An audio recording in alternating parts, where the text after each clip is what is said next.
இப்போ ஜனநாயக டீம் வந்து சுப்ரீம் கோர்ட்டுக்கு வந்து ஜனவரி 15 போயிருக்காங்க. ஆனால் அங்கேயும் நமக்கு வந்து தீர்ப்பு வந்து கொடுக்கல. இப்போ சுப்ரீம் கோர்ட்னாலே வந்து ஹை கோர்ட்ல முடிஞ்சு போன கேஸ் தான் எடுப்பாங்க. அப்படி இல்லாட்டி அவசரமா தீர்ப்பு சொல்ற மாதிரி கேஸை தான் வந்து சுப்ரீம் கோர்ட்ல வந்து எடுப்பாங்க. ஆனால் ஒரு ப்ரொடியூசருக்கு இவ்வளோ கோடி லாஸ் ஆகுது, இதுக்கெல்லாம் நாங்கள் வந்து அவசரமா தீர்ப்பு கொடுக்கணுமா அப்படின்னு வந்து அவங்க வந்து கேன்சல் பண்ணிட்டாங்க. அதனால வந்து நீங்க ஹை கோர்ட்லேயே பார்த்துக்கோங்க அப்படின்ட்டு. இப்போ மதுரை ஹை கோர்ட்லேயே எங்களுக்கு வந்து தீர்ப்பு வந்து அன்னைக்கே கிடைக்கணும் அப்படின்னு சொல்லி சுப்ரீம் கோர்ட்ல வந்து அவங்க வாதாடி இருக்காங்க. சரி பார்ப்போம்னு சொல்லியிருக்காங்களாம். அதனால வந்து ஹை கோர்ட் மதுரையில் வந்து நமக்கு வந்து பாசிட்டிவா சென்சார் சர்டிஃபிகேட் கொடுத்துட்றோம் அப்படின்னு சொல்லி கொடுத்துட்டாங்கன்னா நமக்கு படம் வந்து குடியரசு தின அன்னைக்கு படம் வந்து வரும். சரிங்களா?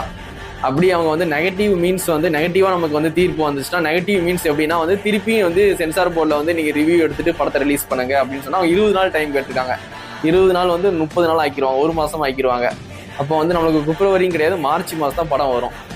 இப்போ சென்சார் போர்டுக்கே ஒரு ரூல்ஸ் கொடுக்குற மாதிரி 1 வாரத்தில் நீங்கள் படத்தை பார்த்துட்டு ரிவ்யூ சொல்லுங்கள், சென்சார் சர்டிஃபிகேட் கொடுங்கன்னு சொல்லிட்டு சென்சார் போர்டுக்கு சொன்னாங்கன்னா இப்போ ஜனவரி எண்டிங்குள்ளே வந்து சென்சார் வந்து சர்டிஃபிகேட் கொடுத்துருவாங்க படத்தை பார்த்துட்டு.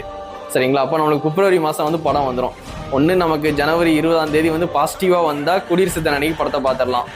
அப்படி திருப்பியும் சென்சாருக்கு போகிற மாதிரி இருந்துச்சுன்னா நம்ம வந்து பிப்ரவரி மாதம் படம் பார்த்துடலாம்.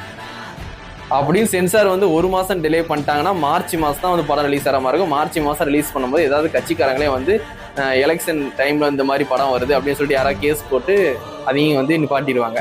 நமக்கு படம் வந்து எப்படின்னா வந்து எலெக்ஷனுக்கு அப்புறம் பார்க்குற மாதிரி ஆகி போயிடும். அதனால வந்து 27 கட்டு பண்ணியிருக்காங்களாம் படத்தில். 27 கட்டு பண்ணிட்டு நம்ம அந்த படத்தை போய் தியேட்டரில் பார்க்கறதுக்கு ஓடிடியில் ரிலீஸ் பண்ணிட்டா நம்ம வந்து ஃபுல் சீனோட நம்ம பார்த்துடலாம்.